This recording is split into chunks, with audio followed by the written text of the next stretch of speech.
Hey guys, welcome back to the Feding podcast. Today we had the pleasure of having the CEO of NZF, Ismail Davids, on the podcast again. The first time we had him on, we got to speak about his story living in Saudi Arabia, how he became the Hajj guy, wrote an entire book on how to get the most out of Hajj, and what he does as the CEO at NZF. Today's episode was about breaking down the humanitarian work that NZF and local charities do in Gaza and here on the ground in Australia. It was an amazing episode that got to touch on how us as Muslims here in Australia can make an impact, how anyone around the world can really make an impact on all the people leaving Gaza, and how they need our help just as much as the people in Gaza. It was really interesting to hear Ismail Davids' story about being born and raised in South Africa, that growing up in the apartheid, how he got out of it, how the people now in South Africa are affecting the people now in Gaza and making a change. You guys are absolutely going to love this episode. There's honestly so many takeaways. Ali and I really enjoyed it. I hope you guys enjoy the ep. Somebody that needs help, that needs to be buried, or that needs help, that just lost their job, that has no income, that just got sick, has no income. That's all of these things. This is what Zakah is designed to do. So that's the education we're trying to do as well. So we're not saying to people don't send it overseas. We're saying consider to understand the local Zakah and at least contribute, because we can't continue to do the work. But alhamdulillah, over the years, we have more and more people understanding it and at least and supporting it.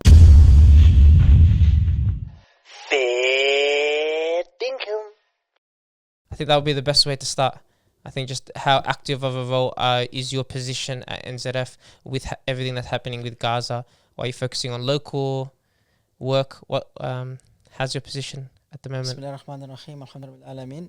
So as the CEO, the work that happens in NZF at any given day, I need to be across it because of transparency, accountability, and responsibility. So Gaza is something we didn't expect that we will deal with, but it is something that we're always kind of ready for. And alhamdulillah, for the last 10 years, we've built up the capacity, the processes, the ability to deal with the day-to-day need of people. When Gaza came, and we didn't realize that people will actually arrive here from Gaza. So I need to be across that to make sure that it's done properly. The money that's assigned to it is done correctly. The assessments are done properly. It's done with privacy, transparency for the people of the donors, etc. So I'm across it every single day. And obviously, and I'll explain to you a little bit how our program is. But just to talk in general, so since the issue happened overseas, initially there was word that the Australian government and the Labour government actually did that. They issued about 860 visas for people from Gaza, but they did it on the quiet, so the people, it came out and you saw what happened, right? How everybody was carrying on. Now we estimate that it's actually more than 860 visas. It's probably about 2,000 to 3,000 visas. Wow. But the way it works is basically they were saying that if you are a family in Australia, if you're an Australian resident, and you have direct family member in Gaza, like a father, mother, brother, sister, uncle, auntie, very close relative, you can apply for a visitor's visa for that family members to come over. So some of the Palestinians who are here, who was kind of in tune with all of that initially, and they knew this was happening, they jumped on the bandwagon straight away. And they started applying, and the people that's here now are from this, almost like, it seems like it's from the same group, but they were just the first cab of the rank. They were the ones that came out first. And by the time they came out, got through the Rafah border, got through Egypt, all of that, and the government is actually paying for their airfares. Right. If it turned out right. Wow. And then when it hit the media, things slowed down, because now it was like, this is not good, and this one's complaining, and the Jewish people are complaining, and this one's complaining. And then it slowed down for the people to come out. And the visa process also got delayed. But there are currently at least 1,000 people who's got a visa to come. They are now struggling to get out of Gaza. Nobody understands exactly what are some of the issues there. But what needs to happen is that if you applied for your mom or your dad, they get a visa, the visa gets issued to them. That visa gets sent to Egypt. Egyptians send the visa to Israel. There's a mechanism where they find out, okay, you're on this list. You then need to get yourself to the Rafah border. You get to the Rafah border, they then decide at the border whether you're going through or not. We have a family in Sydney, father, mother, 3 children and a baby. They got visa, everything, got to the Rafah border, everything was fine. The person at the border decided everybody's going except the mother. Right? So you make a decision. Do we all stay? Do we all go? Or all stay? Or do we leave the mum behind? That's what they did. They left the mother behind. So we lobbied the government to say, like, to get her over. Fortunately, we managed to do that. Not NZF, but, some of the people that's working with the government is all of that.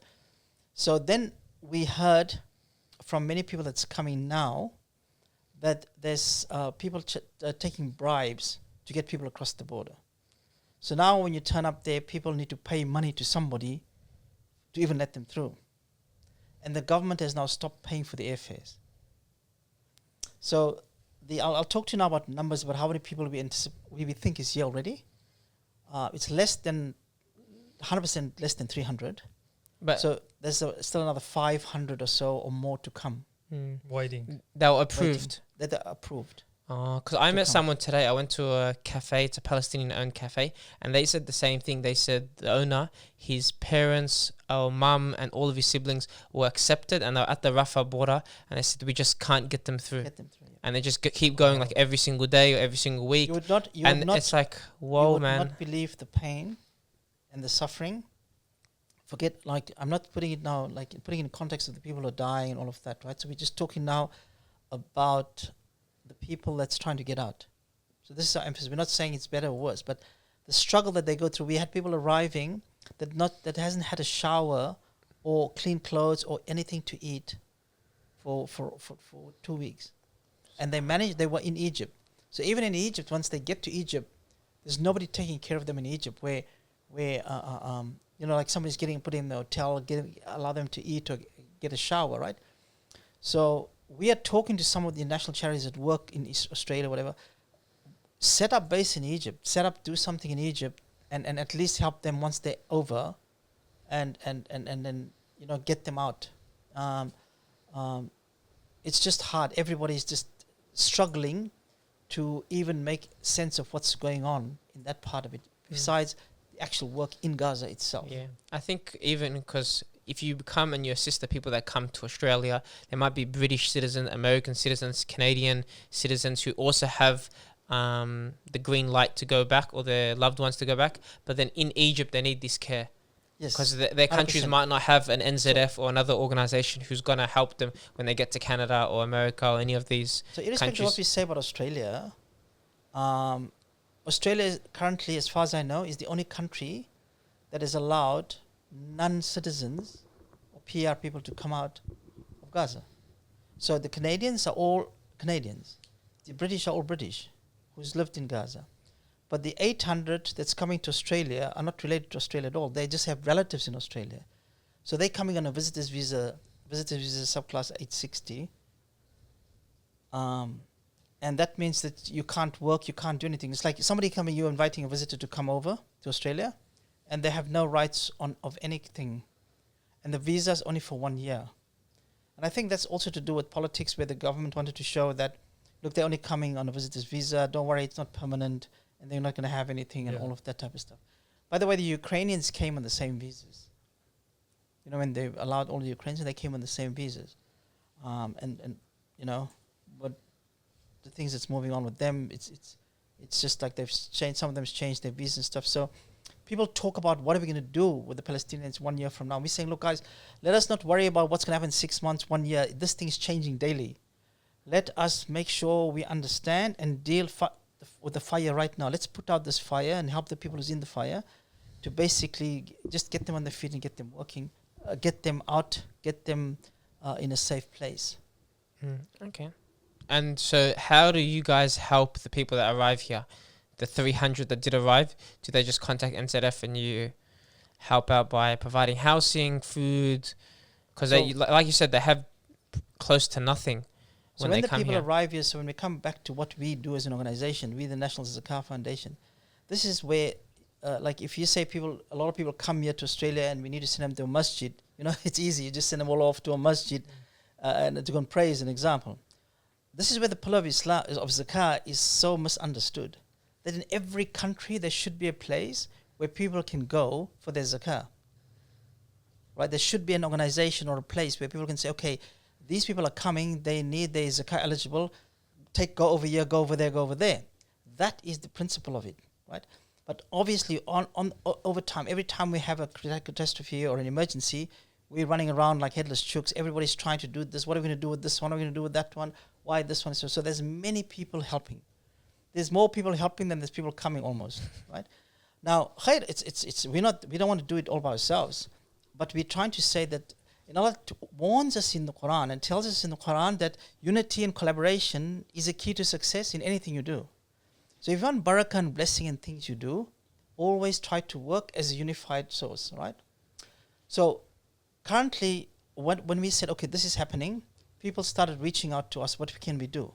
So as an organization that deals with zakah, we then said, okay, let's look at what's the situation, how many people are coming.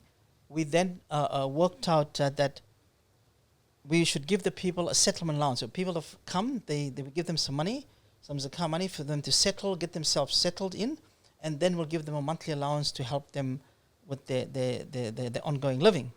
Obviously, they'll need housing, they'll need all of those sorts of stuff. Because we're not in the housing space, any of that, and the sponsors, we were hoping and thought that they'll live with the sponsors, right? What we didn't anticipate was that, the sponsor will bring 10 or 20 people from their family, and then, they're probably in a small house, and then they don't have place for them, or they can't even afford to take it. So what we did was we created a program called the Gaza Arrivals Program within NZF, and we said for every family that arrives, an adult will give them 1,125, high school 750, primary school 525, and the preschool 375. So an average of is a month for settlement allowance. Okay. So let's say a family of 5 arrives, it's about $5,000. The sponsor will apply to us. We just need proof that these are people that actually arrived. They're physically in Australia. Our work starts when people arrive in Australia, right? And we give them a settlement allowance of $5,000 on an average. Then we will give them a monthly allowance, which is a little bit less. Each adult $750, high school $670, primary school $275, preschool $188. So we created a program from Zakat to say, the way the principle of Zakat works, okay, these people are eligible, let's get them settled, let's see how we can help them for the month to just get them going. We then extrapolated that if we needed to help 500 people out of the 800, 200 we knew that the church was helping. Then we thought maybe 100 might not need help. The family will take care of them. So we estimated on working on a basis of 500. If we do that, if we do what the 500 settlement allowance plus the monthly, our budget, it will come to about $2.5 million, right? You think these things adds up very quickly, right? So as NZF, we said, okay, what are we going to do? So we've allocated $1 million from our current budget. So we kind of restricted some of the other things we're currently doing and allocated a budget of 1 million to this, because this is sort of like a main thing that needs to happen, priority, and these people are as a priority. We then reached out to many other charities, international charities and local charities, to say, guys, this is our program. Would you like to help us come on board, contribute towards this, and then we can help the families together as a unified group. We've had, alhamdulillah, 4 or 5 other charities coming on board. Islamic Relief, Penny Appeal, Oz Relief, Brothers in Need, Charity Right. So these are the ones that said, okay, yep, we're happy to work with you. They're putting in some money. The money that they're putting in adds up to about $500,000. So we're at $1.5 million. But we're still about 1 million short if all 500 arrives tomorrow. So we're managing at the moment because only about 200, 250 CR. Isn't as well 2.5 is how long it's going to take for the entire, like, what's the 2.5 for 6 months? 6 months. Yeah, because you're going to obviously pay them so monthly. So what we're doing is, when we work with these things, is we're not trying to boil the ocean, as they say. So like if we say, look, we're going to help these people for next 2 to 3 years, people are just going to like, what? So we're trying to see how the situation unfolds as well. So we work smarter rather than harder. So we say, okay, how will this unfold? It could be that tomorrow they just shut the border and nobody comes anymore. Or it could be that they open the border and 2,000 turns up. But we don't know because each day it's changing. Does the visitor visa have a expiration date? Yeah, 1 year. 1 year. It's a 1 year visa. That's pretty good. A lot So can happen 1 in year is actually pretty good. Yeah. So what we did was, if we said, okay, let's assume that the 500 comes and we need to help them now for a whole year. Because this is what it's looking like more likely now since we're 2 months into the program. That means taking the same scenario, extrapolating it out, it gives us up to 3.5 to 4 million now budget. Damn. Right? We only have 1.5 million at the moment. So what do? We're looking at, but there's other charities want to come more, anybody can give more. So one of the things we decided to do was, because the other charities also, they have work they need to do across the world. They collect for Gaza itself internationally. That's basically what they do. And we don't expect them to have all that extra money to just put in locally, because that's not what they do. That's what we do. So in light of that, we're looking at running so before all of that, there is fundraisers going left, right and center. Every second person is collecting money, right? And everybody's saying it's for Gaza people, it's for their home, it's for their rent, it's for all of that. So there are a lot of organizations doing this. We are trying to get everybody involved to say, guys, let's work together. If we're not working together, at least let's make sure we don't double up. At least make sure we're not helping the same people. You're not giving people money, and we're not giving people money, right? This in itself is very hard for us to organize, because many of the local organizations are not keen to work together for whatever reason. Alhamdulillah, everybody's trying to do khair. We don't have an issue with that. But it is our responsibility and the donors' responsibility that we don't double up. And I say to all of those who are collecting and working locally, it is our combined responsibility to make sure the money that people donate to us is used effectively and properly. So if you are currently working with Palestinians that's arrived in Australia and collecting money, it is important that we work together, right? We don't want your money. We don't want to take your money. We don't want to take what you're doing. We just need to make sure we don't help the same families for the same thing. So there's some organization that's helping basically in housing, which is great, because we don't have the capacity to help people in housing. But what we're doing now is we're realizing that come April, come 6-7 months, there's a cliff, right? It's just going to go down, and then there's going to be no money left, and then we're going to get stuck. So we decided with the partners that we will run a campaign, a fundraising campaign in February, inshallah, in Melbourne, Brisbane and Sydney, where we will try to raise money for the people that's in Australia. This is collection solely for people in Australia, explaining the story, explaining why it is important that we need to help the Gazans arriving in Australia. So far, anecdotally, one of the charities told us that from their intel, there's more than $20 million already collected for Gaza in Australia. As in for Gaza, For like Gaza actual overseas, yes. in Palestine, for Palestine. aid there. Yeah. Whoa, So we say, okay, mashallah. alhamdulillah, great. But right now there's a problem with airfares. There's a problem with the stuff on the border. So we need help. Those people need help there with this. You need to find a way to redirect some of that money to this, because no point in waiting when you need to rebuild Gaza when there's nobody to rebuild it, or the people are dead anyway. These people need to be helped to get out. So we're saying, guys, we need to find a way to help them collect money for the airfares. So we don't want to get into that because it's still outside our jurisdiction of of local work. So our campaign will be around, we anticipate, and we're only working on the 500 for now, by the way. What happens 500 for a year, if we'll need at least 5 million.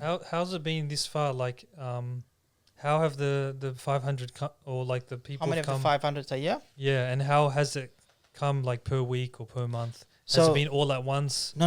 So they, what we don't know what's happening, and nobody seems to know how they're letting them through, right? So we've got 6. Let me just look at the numbers. In the last week, we had about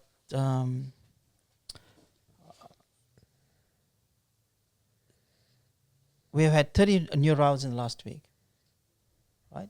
Before that, there was about 50. and last week was only 30. So they're slowly trickling in now. So currently, we have a total of people that we are funding. This is individuals, 192. You're funding 190. We are funding 192 people from the settlement and the monthly grant. With your NZF budget, what happens if only 300 come to you for help and the other 200 that you're supposed to went to these other local organizations that are it allows us a couple of things. One is it allows us to use our budget for the whole year. Our budget is our money that we used that we needed for other things anyway. So we'll just pull the money back into what we currently do every single day. But we anticipate the reverse to happen. From what we're seeing. Yeah, you shouldn't plan. Right. So currently we've distributed $202,383 in Zakat for these 192 people onshore. Total onshore, yeah. So there's 192 onshore. We funded 165 of them. The others we're still processing. And there's $202,383 that we've distributed. I just don't want to get the numbers wrong. The reason I want to get the numbers wrong, what we're trying to do within these numbers is to show complete transparency of numbers and money. So when it comes to numbers and when people donating, so everybody's donating. Last Friday there was a fundraiser in Melbourne, and they raised $66,000. The guys in Perth raised $100,000. There was another guy raised $150,000 on GoFundMe and all of that. So tell me, where's the money? People would like to know where it's going. Where's the money? Right? Everybody's saying, I'm doing this, I'm paying for this guy, I'm doing for this. Okay, no problem. We're not accusing you that you're not. But what we as an organization want to do is build the confidence to show you, we can tell you by the last cent of how much money we are giving out each month, right? So the applications we received today are 88, 51 of them are onshore. So what we did, we said to the sponsors, apply to us in the meantime so we can plan. So the people who are registered with us are a total of 435. These are the sponsors who are confident that people are coming. So you see how close we're getting to the 500, but only 192 is actually physically on our books right now that we're funding. Yeah. Now it could be that there's another 50 to 100 that somebody else is helping that we don't know about. But we believe that's very unlikely. That number is very big. Because the word is out in the Palestinian community that we are the only organization that's providing a structured income to the people. The money we're providing is still not enough because, the rent in Australia is very, very high. Hence why we're also going to do a campaign so we can then add a full settlement money, grant money for the month. So for the year, we know that the people are funded, their rent's paid, and we can take care of at least 500. But my guess is there's going to be 1,000 people here by the end of this year. SubhanAllah. You think Australia will allow that many visas? They already have issued more than 1,000 visas. More than 1,000. Okay. Then now it's more the... Getting there. At the border, the issues that's been happening, can they actually get through? Yes. Okay, that's interesting. And I think that whatever's holding it up, it eventually will just settle and people will just turn up. And as you can see, they're coming and coming and coming. So we're already at 435 now of people that's applied. Right? And this was last week. This data is from last week. So we release the data once a week just to give confidence to the partners who's donated money to us and for the people to feel like this is what we do. We are Zakat Foundation. This is what Zakat in action. This is what we're trying to show. This is Zakat in action. This is what Zakat is meant to do in any part of the world in the place that you are in. Right? How does it work with the idea of local Zakat, which NZF pushes for? With technically you're giving such a big amount, 2, 3, 4, maybe 5 million to visitors of the land. I know that they're still eligible, but then they are priority, but obviously there's other people priority. How does that work with trying to give local zakat and you're giving to non-residents? How does that work? We are not taking any rights away from the current programs that we have, right? We're still continuing on with that. So the people, the day-to-day, the case that we're working with, that hasn't been impacted yet.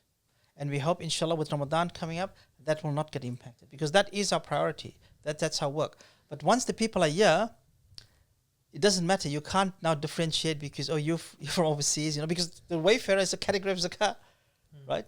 So Sure. they become equal. Doesn't matter. In the eyes of Allah, in the eyes of zakah, once you're in Australia, doesn't matter if you're refugee, asylum seeker, permanent resident, whatever, how long you're here for, you're equal to everybody else who needs help. And how much of a percentage of the Muslim community give the zakat in Ramadan? Is it like 70%? 80%. 80%? Yeah, probably 80 to 90%. They give their zakah in Ramadan. Like the last 10 days? Or just all over the month? The first of Ramadan is one of the highest days, and then the last 10 days, and the 27th night is the biggest night. Oh. And that's because a couple of reasons. One, people use the Ramadan anniversary because they can remember it. Two, they feel that they'll get more reward to give it in Ramadan. And three, they'll get more reward to give it on the 27th night. So this is some of the thought process behind most people, and that's why they do it like that. Okay. Do you know much about the humanitarian work that's actually happening Gaza? Like you said, there's been over 20 million raised. How much of it is actually going to the people? Because obviously you have your other organizations you're working with on the Gaza people here, people that come from Gaza and are family members of permanent residents. But how much of the actual 20 million is actually going towards the people in Gaza? I don't know exactly how much, how the internals of like Islamic Relief or Relief actually work in Gaza and how much they're getting through and all of that. We're not privy to any of that information of how much money is actually getting or aid is getting through to Gaza at the moment. Okay. So, I wouldn't like to speculate on that, or because I don't know exactly. I don't know. I'm not saying it's not getting there. I'm just saying I don't know how much of it's getting there now, whether they're keeping it for later or whether all the money is already spent there or not. I heard that regardless of like where you donate here in Victoria or here in Australia, it's at the same location in Gaza, and it's the same organizations that are working there.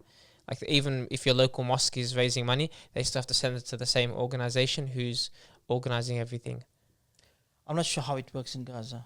I don't know how it works in Gaza. Okay, beautiful. Was there more you wanted to touch on with? Just in the numbers space, let me just have a look. So that's basically what we're trying to do as a structured program within the numbers in our report and our program, and it's probably the biggest program we've ever done, and it's probably the biggest program in Australia of a structured way of helping with so many people. But it sets a prototype for any other disaster or catastrophe that might happen, even if it's in Australia, how we can mobilize. We did this with the COVID on a smaller scale, and with the bushfires to some degree, but this is the biggest scale that we've ever done. How many Australians are giving zakat locally compared to overseas? 1%, if more, if at all. 1% are giving locally? Yeah. Only 1%? Because it's an emotional thing, right? So that's what part of our goal as NZF is, an education component of the pillar of zakah. So it's not an issue of local versus overseas. It's an issue of understanding the value, the purpose and the value of how zakah is meant to work, right? It's a long shot. It's very hard. We've been at this for 10 years, but we don't try to make it a them and us scenario. We're just trying to educate people, then make them understand that to benefit from zakah, the pillar of zakah, to get the full benefit that is designed, that Allah has ordained for this pillar, you need to understand the fiqh around it. Okay, so if you look at Islam as a concept, everything that we taught is that you, as an individual, you need to make sure that you understand what you do. Then you teach your family. Then you teach those closest to you in your house, then your neighbors, then the closest neighbors, then out. It goes like this, right? So because the stronger you are in your iman, the stronger you are financially, the better you are to help the bigger picture. That's the concept of zakah. So if you look at Mu'adh ibn Jabal, when the Prophet ﷺ sent him to Yemen, to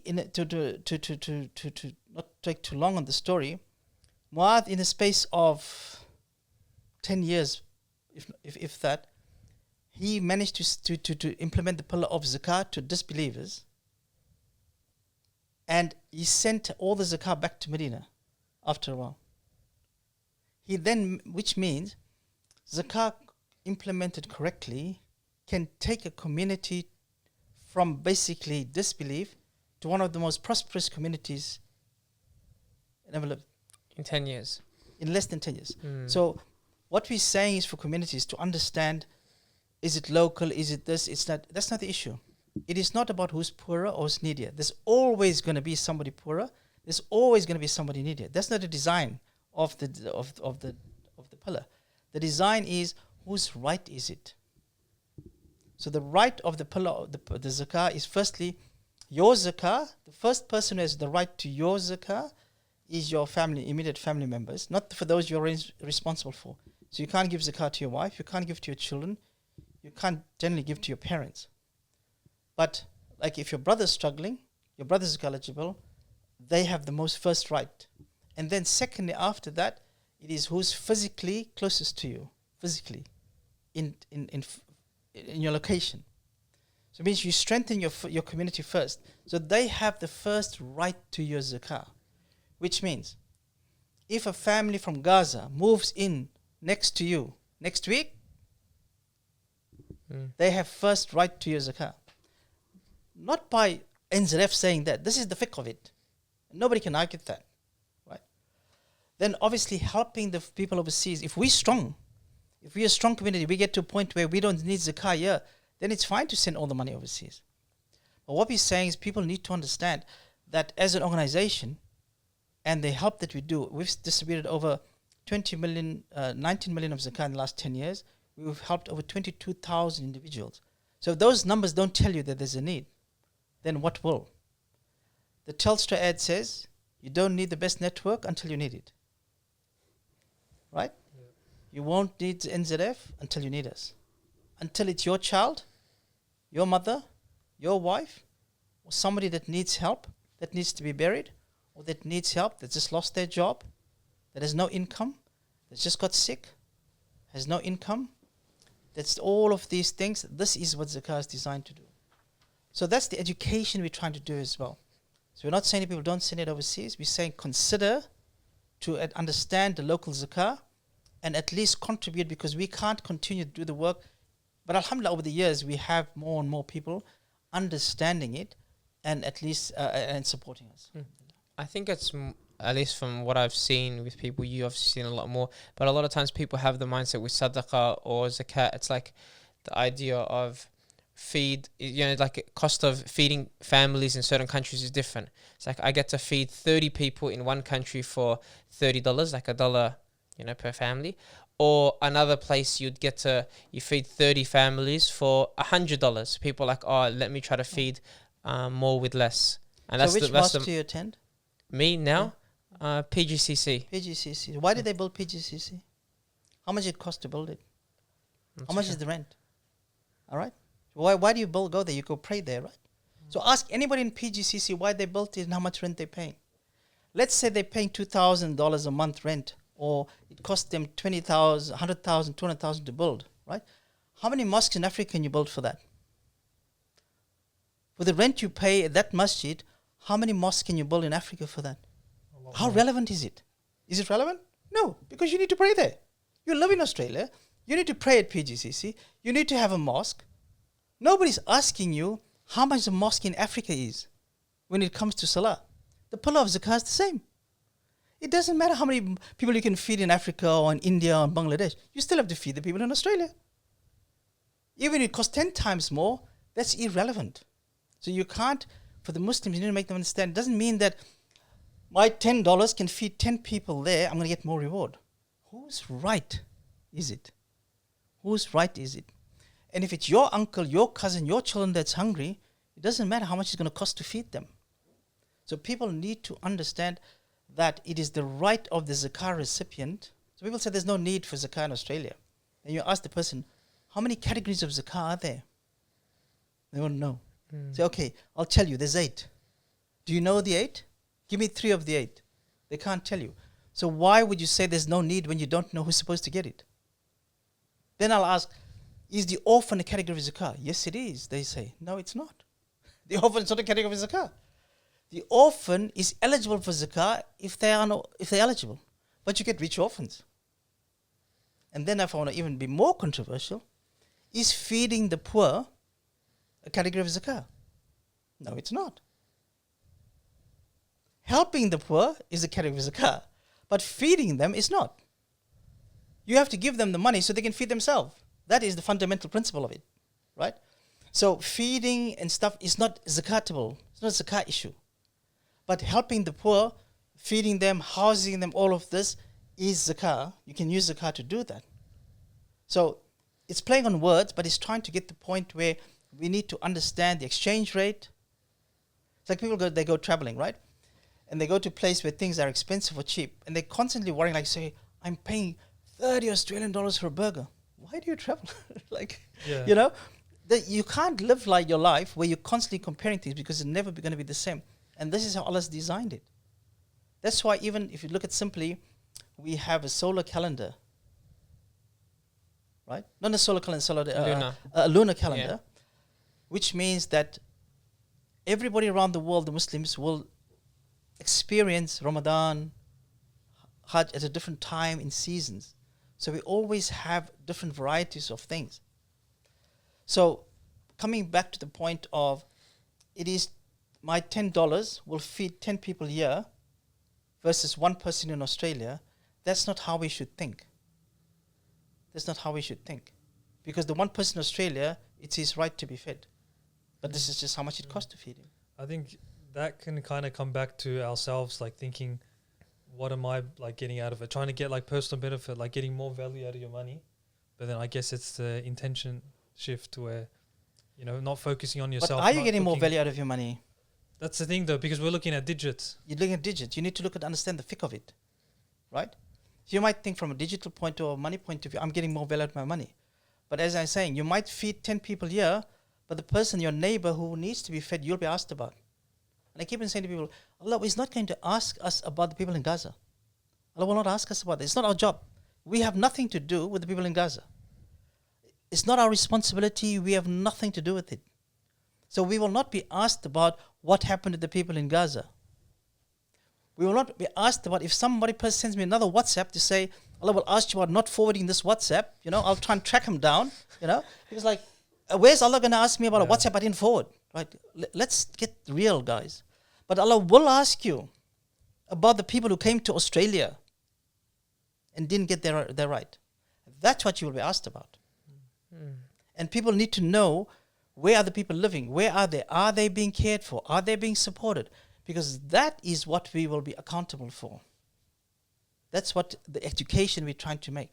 It is not them or us. It is, let's do this together and we can help everybody. But let's understand it that you can't just say, it's not one side or the other side. Understand the fiqh of it, understand the wisdom behind it, understand the power. Now imagine you take this 1,000 families or people, individuals that comes to Australia. You lift their life to another level. You may improve their education. Many of them are highly educated, by the way, and many of them want to work, right? But you change the way they work or what they do, and then they go back. What the difference they could make? See the wisdom in that itself? People are still arguing, should they go back, should they come, I'm saying this is not the time for that discussion. We don't know if they want to stay, whether they want to go back. We can't be in their mind or in their situation to judge them for leaving Gaza, or to judge them whether they want to stay or go back.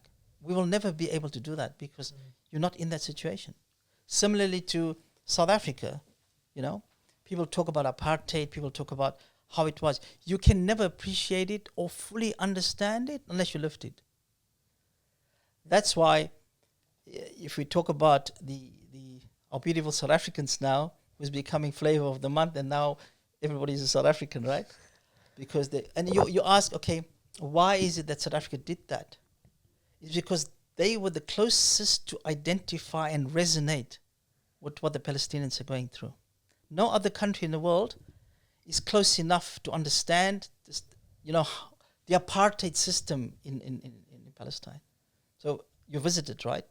Have you visited? You've been to Palestine? I was in Palestine last year. So just to see, you know, the borders and the restrictions, the number plates are different and stuff. So we grew up in South Africa, and you can see the similarities. It almost pains you to see it and feel it. It's almost like reliving our young days. So that's why South Africa was the closest people. And it's unfortunate that, it's not even the Muslims in South Africa that push this. It's a non-Muslim government. But there's some Muslims in there, alhamdulillah, that actually said, we can resonate with this, and we want to make sure that this never happens to another country.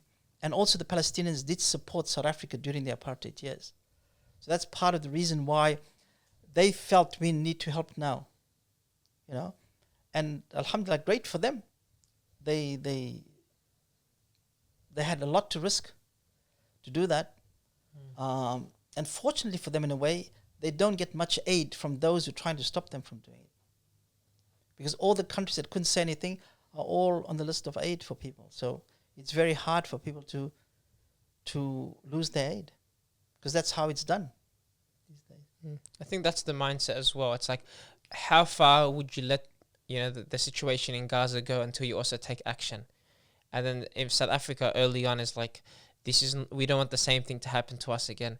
And this is where the Muslims, like you said, with aid, with ties, for business with America, UK, Israel, whatever it is, there's 30, countries in the Middle East that didn't take action. So no Muslim country took action until a non-Muslim country far away goes, no, we're not letting this happen again.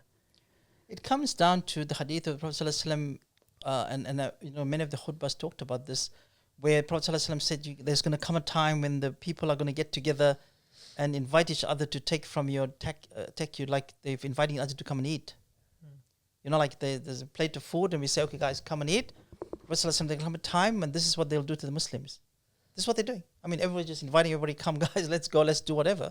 And the companions said, Ya Prophet ﷺ, Ya Muhammad, is this because we're going to be low in small number? He said, no.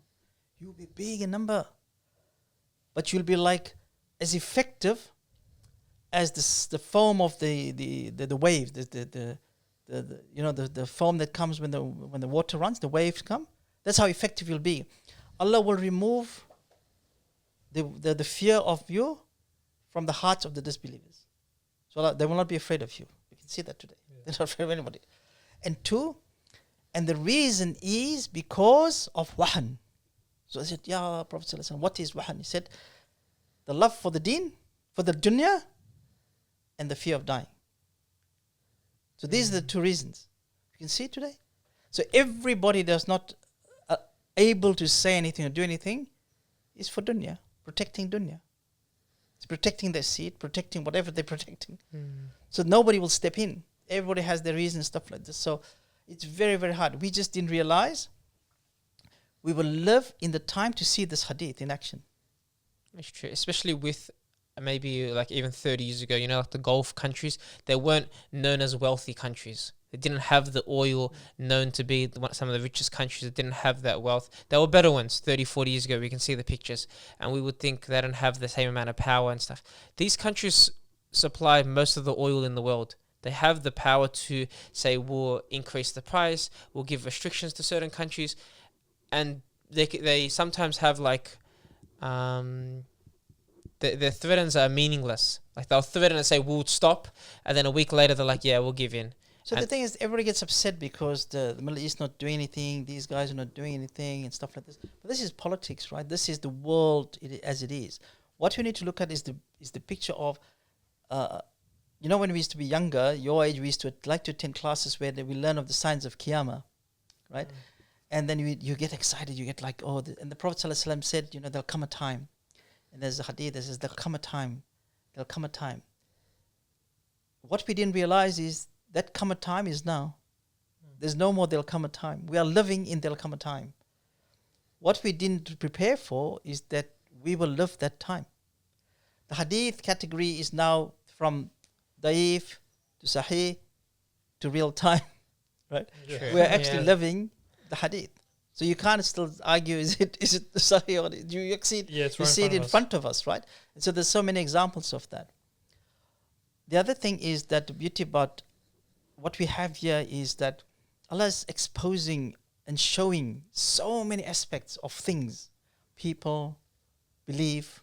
So what is it we need to do in relation to what Allah is trying to tell us here, right? So we need to understand that Allah is saying that, remember what people say. And there's an ayah where Allah talks about what they say. It's really, really bad, right? So when you hear the people say things about, or not saying, you go like, how can they even say that? How can they even, man, I didn't expect that guy to say that. But Allah says in the Quran, what they say is bad, but what's in their heart is even worse. So we realize that what they say is bad enough, but what's in their heart is even worse. Right? But so what do we learn from that is understanding that Allah is saying, turn back to me. Come back to Allah. You want victory, you want to know what to do? Come back to Allah. If we go back to one of the incidents that was a catalyst in the change of Islam in history, Battle of Badr. The Battle of Badr, 14 martyrs died. What was the catalyst there? The whole of Islam changed after the Battle of Badr, the spread of Islam. But what was it about Badr that is sort of same as today? The amount of Muslims versus the enemy, the Quraysh. And the Muslims were very, very afraid. They were like scared and worried about how are they going to win this battle? How are they going to win against this big army? And all they did was turn to Allah. They didn't depend on anybody else except asking Allah for help. And then what did Allah do? Allah sent 5,000 angels to fight with them. So that's what Allah is teaching us. Turn to me, and let me show you what I can do. So even when you think like your back's against the wall, they have 3, 5, 10 times the amount of people as us. Allah is more superior than any of that. And when we were going back to the issue of South Africa, or people who feel that they're powerful, governments that's powerful, there's in history, if you look at the history, they say we don't learn from history. There's no power that stayed forever. Right? No matter how powerful they were. Even the Ottomans stayed for 800 years, and eventually things changed, right? And the Roman Empire, all of that. So we always think that these guys are so powerful, never is going to... When we were in South Africa, when we grew up, I remember vividly the Badr of that time, the change, the catalyst. 16th June 1976. I remember it clearly. 16th of June 1976, when some of the school children was killed by the white police, the Apartheid police in South Africa. That was the beginning of the end. That's when the riots started. That's when the movement started. And 10, 20 years later, the most powerful government that we thought would never be crumbled. They were so powerful, so strong, that you think will never be changed. You felt like it's never ever going to change. Gone. So don't be afraid. The beginning of the end. So and we as people would like to see things straight away. This year, like right straight away. We need to remember that after Badr, the Quraysh surrendered in Mecca 6 years later. 6 years later. And when the Crusaders massacred everybody in Palestine at that time, Salahuddin Ayyubi conquered Palestine 86 years later. So things don't happen. There's a reason why things start, and that's the beginning of it. But doesn't mean it's going to be quick. It could not be even in our lifetime when we see what we're hoping for, praying for. But it could be. It's all in Allah's hand. But Allah's teaching us. He's highlighting who's the munafiq, who's this one, who's this one, who's this one, who's this one. What is our job? Is now to get you together, work together, and help as best as we can for our Muslim brothers and sisters, because this is what Allah will ask us about. With living in South Africa during the apartheid, what do you think was the big factors that changed it? Because now us here with Palestine, people like it's boycotting, it's going to strikes, it's going on, protests every week. It's social media, it's the news, propaganda. So at that time they didn't even have social media. So the thing that really changed the catalyst, because we were out of South Africa when it eventually fell, was the boycott and the pressure from the outside world on South Africa, right? As combined. So they banned South Africa from playing sport anywhere in the world. right? So that was a major thing for South Africa because they're a sporting nation. And the pressure of boycotting their products, their different things and all of that, that had an impact. But the narrative and the stuff was there. What's different now is the narrative that was always be done through normal news, all of this, the big news corporations, they lost control of that. Because the social media aspect of that is what's changing for people here to realize, but this can't be true, this can't be right. This can't be right. So, as an example, the head of Amnesty International was just saying that, I mean, the humanity, just from a humanity point of view, let's not talk about Islam, let's not talk about anything, just humanity. That's why even they, when we were talking to the Prime Minister, our Prime Minister, right, they said to him, we're not asking you about our values to answer on our values. We are judging you and asking you about your own values. Human values that you keep on espousing about. You are even contradicting your own values.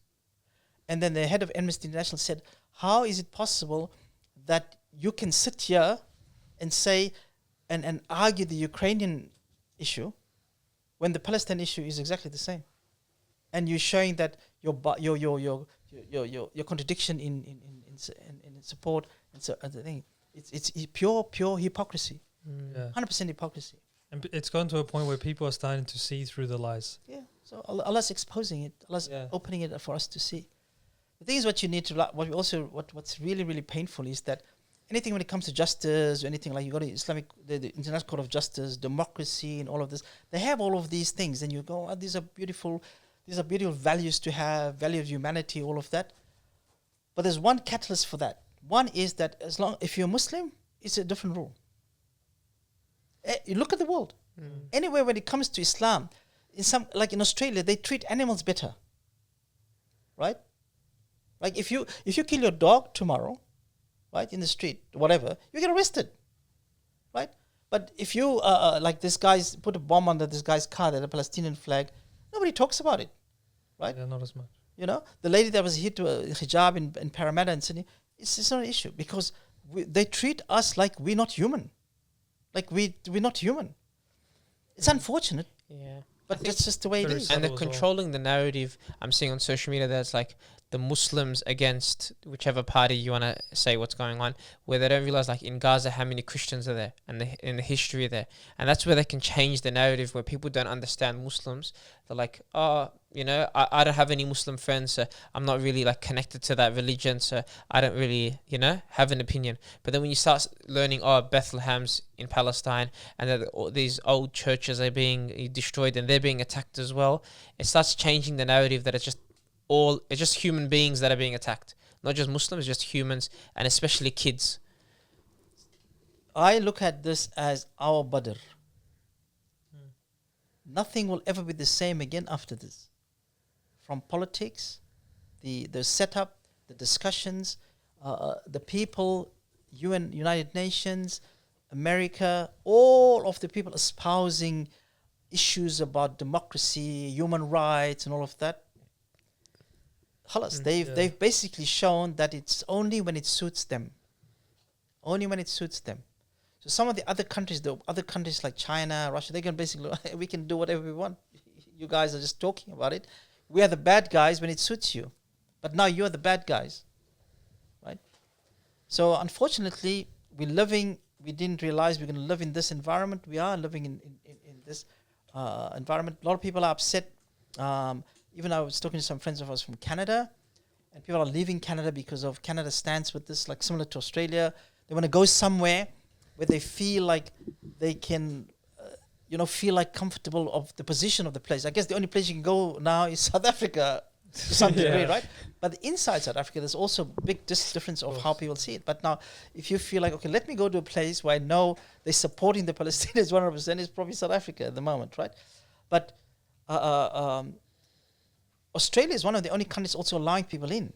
So even though these guys are saying what they say because it's their political spin, whatever, we're still in one of the safer places, and the place where we can raise money, the place where we can do good, the place where we can do all of that. So let us park all of that emotion of what we need to do, because running away is not the answer. Going somewhere where I think I feel better is not the answer. Islam doesn't teach us that. We need to stay on the ground. We're in the battlefield right now. Our battle is different. How can we be good at what we do? How can we raise money? How can we mobilize? How can we help the people that's coming? How can we help our brothers and sisters in Gaza?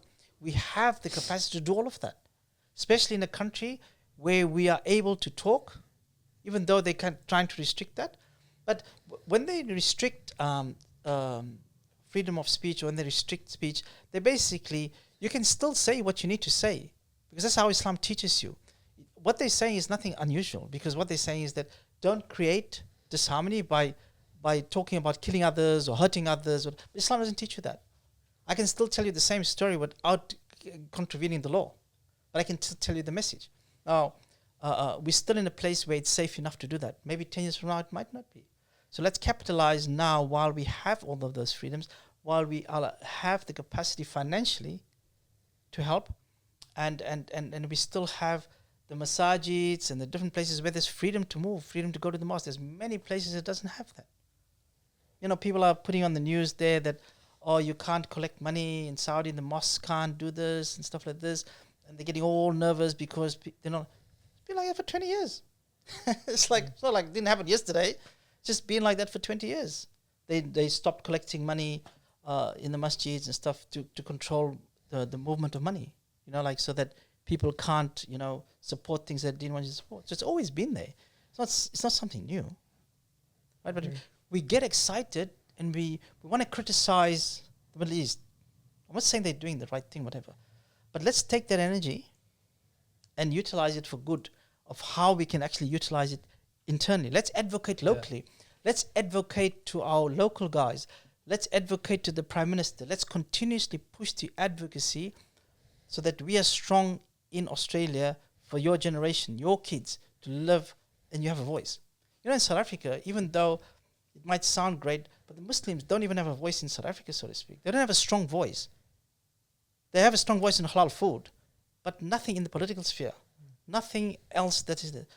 That's also because we always used to go to the masjid, you know, be a good Muslim, never looked at the future of advocacy, the future of getting involved, the future of making decisions, the future of making sure that we are in the forefront of decision making. When people do decide on things for us, then we have a voice. Are South Africans now getting more into politics, South African Muslims? They are. Okay. But this younger generation, more educated, like in Australia. 20 years ago, there wasn't as many educated people as it was in law or politics. I mean, this is the first year in the Labour government that there's at least 3 or 4 Muslim members in Parliament, right? This is the first year people are talking now about, you know, the dynamics and the differences of the Australian makeup. It's not only just the white Anglo-Saxon, right? It is now different nationalities and stuff, and people are talking about that. Before, 10 years ago, if some politician said something about the Muslims, we'd get nervous, we'd get upset, or something on the news. These days, it's like it's becoming more normal. It's not becoming normal. It's that we are happy in our skin, so to speak. Yeah. We are confident in who we are. We know who we are, right? So that's a great thing, and that is the generation that's stepping up and saying, "Nah, I'm not accepting that from you." But sometimes the confidence does come with numbers.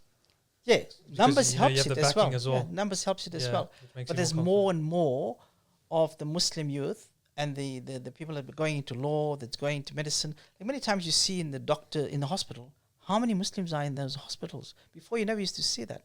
So that's a great thing, which means we are progressing. That means as a community, we are moving forward. So irrespective of what anybody thinks, the Australian Muslim community is much better than it was 20 years ago. In numbers, education, political advocacy, and all of that. And that's not because of us, as parents or older people. It's in spite of us. Why do you say that? Because it's not like we can say we created all of this, right? This is from Allah. Each generation will be different. And we find that our children, your generation, is more educated and Islamic, as for a better word, than we were at the same age. Would you say also like understanding of the culture, the country they're living in? Yeah, because we were very much marginalized by culture Whereas you guys grew up as Muslim Australians, Yeah. and basically everybody is sort of one, which is a great thing in itself as well, because it breaks down those cultural barriers. So for the local zakah, coming back to that and helping the community, I think the next generation, even though they pay by emotion and they just want to tap, right? Quickly tap $5 here. Oh, miskeen, look at the picture. Yeah, mashallah, pay. We got to get out of that. That's what we got to get out of. Because the pictures itself is it's a marketing thing, right? So you need to know, okay, what is the value? Is this right? What do I do? All of that, that's what the education we're trying to drive as well. Right? We will never show photos of any client. We don't interview clients, and we do not use clients as a marketing base. For the very reason that zakah in itself is a private matter. And also the hadith of Prophet ﷺ said, if you do something good for somebody or give them sadaqah, one of the worst things you can do is to do what? Like remind them. Is to remind them. So when you give somebody something, you say, oh, can you please tell us how good it was when we gave you this, What are you doing? You're reminding them what you just done. So this in itself is something we try not to do at all. How do you market then? So our message is very hard to get through. Yeah, Our message is very hard to get through because the young ones go on these emotional pictures and stuff, and we're trying to say, guys, you're very smart, you're educated, but when it comes to deen, you have this very quick and flick. So even like this in Ramadan, they have this campaign. I won't mention the name because I'll get into trouble. Where they basically say, pay $10 now and you caught Laylatul Qadr. So we're building on a generation where they're just going to press tab, donate $10, and I've caught Laylatul Qadr. I don't have to go to the masjid. I don't have to do ittikaf. I don't have to do anything anymore because I paid my $10. So this is what they're creating. We're saying, guys, stop doing this. Don't say that you're catching Laylatul Qadr by paying $10. What is the hadith? You need to catch Laylatul Qadr by be in ibadah all night until Fajr, not pay $10. Now, if you're in ibadah and you may pay your $10 and hoping that the sadaqah you're paying on that night is contributing to actually catching Laylatul Qadr, there's no way you're going to catch Laylatul Qadr by paying $10. It just means that your reward may be multiplied of that donation if it's on the night of Qadr.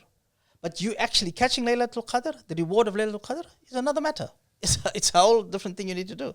So we need to make sure in the marketing, the selling of getting money, if we don't, what do you call it? The word for the marketing is basically become the way that people market things. Like and you don't want to, easy. It's like persuasion and even like manipulation with the words we use. So that's why our task as NZF is very hard. We have such a conservative way of telling our story, but we need to dig through all of that. And we struggle. There's no doubt about it. We struggle.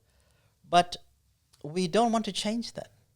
We don't want to change the way we present this, because this is, we believe, is a third pillar. It's an act of ibadah, and we can't play with it. We need to stick to the way we do this. And I try to explain. And inshallah, the barakah from Allah, as they say, you put in the effort, the outcome is with Allah.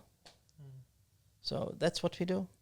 It's very interesting. Yeah, because especially even with the youth, like how do we find out about organizations like Penny Appeal?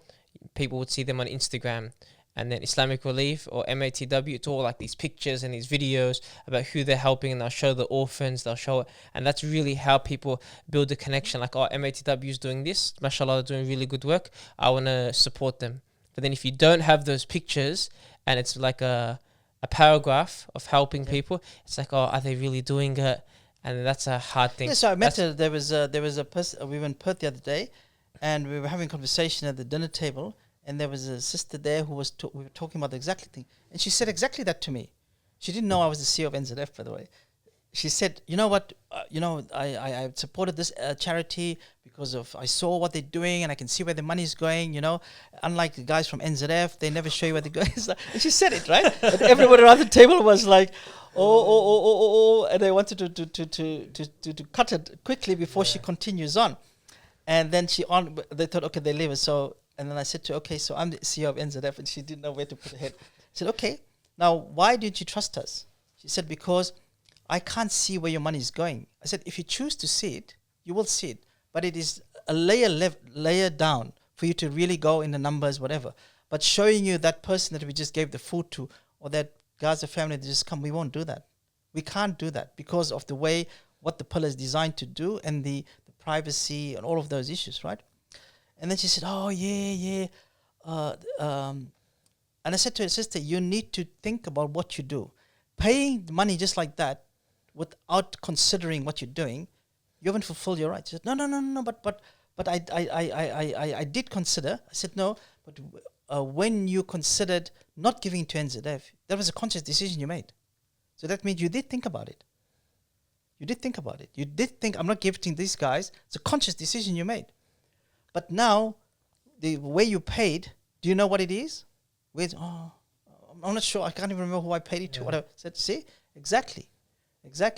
So you need to come out of this emotional side of things. And the other thing is to me, it's just like one of the most frustrating things in this job is the lack of collaboration when we try to help, when we say, let's work together. The second thing is that everybody just thinks they can do things better than the other person. So every second guy is opening a charity. Every second guy thinks he can do better than the others. When Allah teaches us not to do that. So we constantly, look, if we do things wrong, if you can help, come and show us. If you want to take this job, take it. This is what we're to do, right? So what we need to do is make people understand that helping and working together is an obligation on us. It's an obligation on us. And then the other thing is the marketing issue. So because we see in it, because we constantly look at what it is. So the war's going, the border's closed. I mean, everyone knows that, right? But you have people advertising, marketing that our truck is the only truck that crossed the border. And everybody, oh, mashallah, let me give him $100, $200, $300. Guys, common sense. I said to this is the same thing. He said, but that truck got across the border. I said, sister, look at the date, look at the time. The border was closed. The truck didn't go anywhere. You want to tell me nobody in the world can get a truck across, but some guy from Australia can get a truck across? So, think. I'm not saying they're being dishonest. I'm not saying they're not using the money properly. I'm saying when you pay, when you give your money, don't pay on emotion. Allah's not going to ask you about the truck that went across the border, but Allah will ask you about the Gaza family that's living in Melbourne. That's what our message is. But I can't show you the family in Melbourne. I can't show you. I don't want to show you the family in Melbourne. If the family in Melbourne wants to stand up and say, I'm from Gaza and I want to tell you my story, that's different.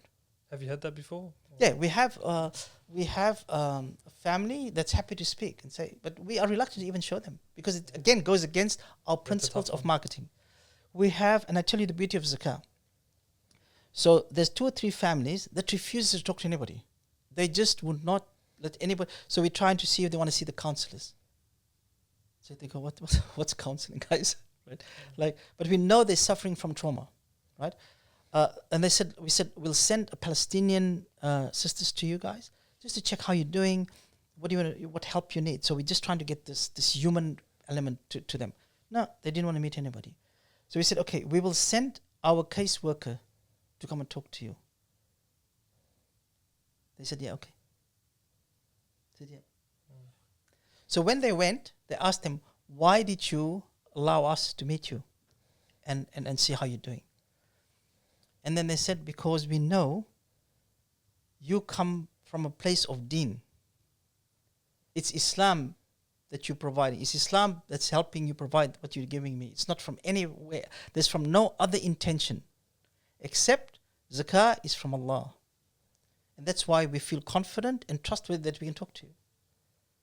So that's not us. That's not NZF. That is the pillar of zakah in action.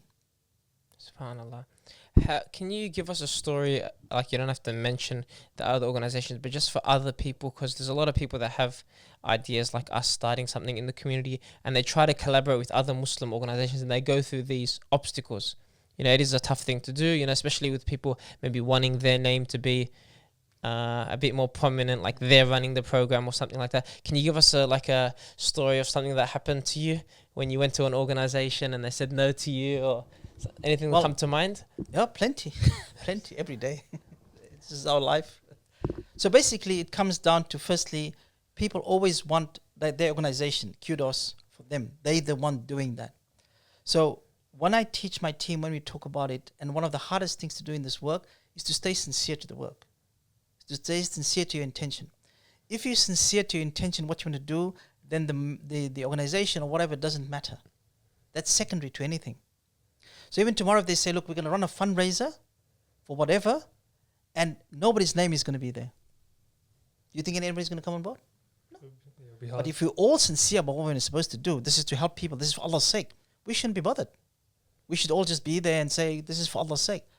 But, I mean, it's going to take a long time for us to have that level of iman, right? But that's just the frustration in this job every single day about that. So one of the organizations we reached out and said, no, we'll come on board. We want to meet them at the airport. Look at this. Not only like when they arrive or settled in, no, we want to meet them at the airport. And then we want to have an interview with them. And then we want to have some event, like some party, some barbecue to have them, and then have a story on them. Those are conditions. It's like nothing about the actual job with helping people. Nothing about how, what do they need, how bad are they, So what we're looking at even now, you'll see in our data, we're gathering the ages. Why do you think we go by age or gender? Why do you think we do that? With how much financial aid you're giving? That is how much financial aid we're giving, but we have an ulterior motive as to why we're collecting this information. We have another reason. Life situation, or roles in Islam. Yeah. So let's say 6 months, 1 year from now, so there's 1,000 people from Gaza here, right? Oh, we're helping all of them. Great. What's happening with them? What impact are we making? Now you can't do any insights into what's happening unless you have data or information. Now let's say out of the 1,000, 500 are males aged between 18 and 25. 500 are males between 18 and 25 years old. Isn't that important data to have? Of course. What will we do with that? You can set up other projects depending on how many. Now we need to come to guys like you say, guys. In Melbourne alone, as an example, there's 200. I'm just making the numbers up just to make an example. I'm not saying it's exactly. They're all in these suburbs. We need to make sure the masajids or the programs, whatever, needs to have things for them. Yeah. They're new to the country. What is it? Do they have jobs? This is the age category. Do they need to go to uni? Are they studying? Is it whatever? Is there halakas for them? Is there Quran for them? Is whatever for them? Is there iman now? Australia can swallow you up very quickly, right? Or we say 500 of the people that came are females without husbands, with young children. Now we need to say as a community, what are the dynamics and insights around this data and what do we need to do? What are we going to need? How many of these kids are school-age kids, right? Where are they going to go? They on visitors' visas. They can't go to school. They can't go to school. So what are we going to do? Homeschool. Who's running homeschools? Private schools. Guys, we have 20 kids over here. Don't talk to me about your fees or whatever. You need to put them in your school, as an example. One of the good things that came out of this is medical. So the doctors, especially in Melbourne, they have very, very well done. So the doctors set up a group where they basically now managed anybody that needs medicine, anybody that needs a doctor, and they're doing it for free. In the beginning, there was someone who needed to go to hospital. This is a big problem. You know how much it costs to go to hospital, right? So they did a deal with a private hospital that they will do free surgeries for them if they help these people. This is Melbourne, the Melbourne group, right? SubhanAllah. And then what we did, we pushed in New South Wales, and the government, New South Wales government, allowed emergency hospitals for all of the Gaza people. Wow. We then gave that whole thing to ICV in Victoria. They pushed the state government, and they reduced the same thing. So there is what we call advocacy. That's what we call push. So now they have medical, not complete medical, but emergency. We had one sister, I'm sure by now, just need to follow up. She's probably had the baby already because she was like 8 months pregnant when she came. And we were worried about how much it'll cost if she goes to the hospital. But then they said, okay, now if she goes to the hospital in emergency when she has the baby, you'll all be under Medicare. So from a medicine point of view, we've got so many doctors, free medication, free this. Today I had a meeting with one of our brothers. He's a dentist. And they do not just the normal dentistry, they do braces and stuff? Not braces, they do what they call where people's face mouths are deformed or their teeth are like so jaw surgery or yeah, something all like of that. that type of stuff. They Okay. do like the really, really bad stuff. And he called me and said, any people from Gaza that needs this, it's done for free. That's amazing. Whoa. So this is the connection. This is the work.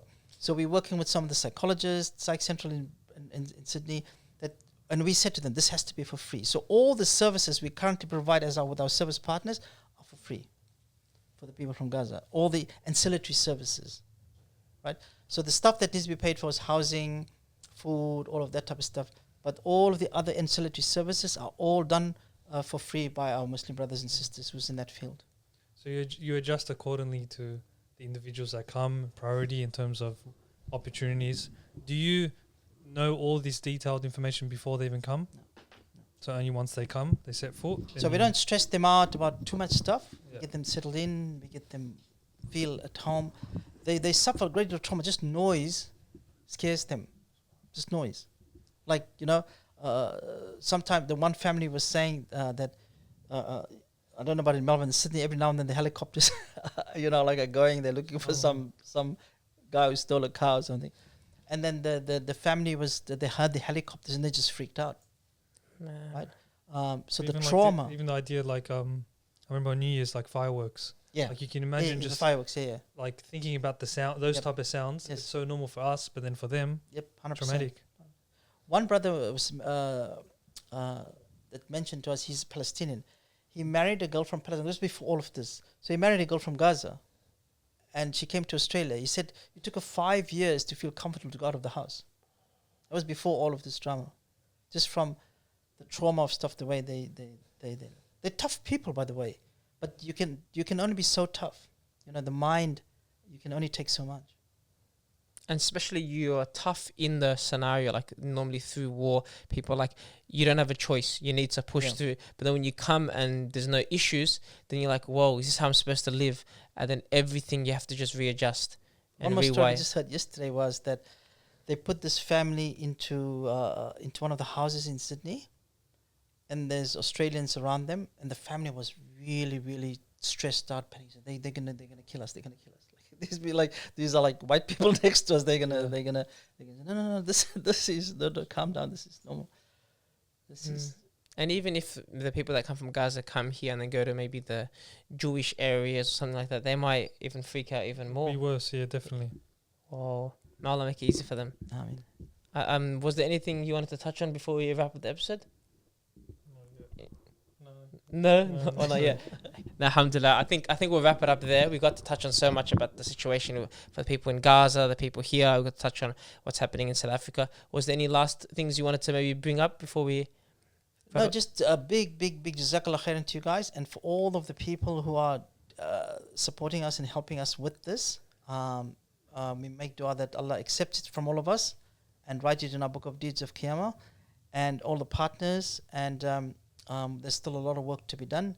So we continue to look for your support, and if you can provide any services, and if you know of any family that hasn't reached out to us, please reach out to us. If you know of any organization that's helping, let's work together.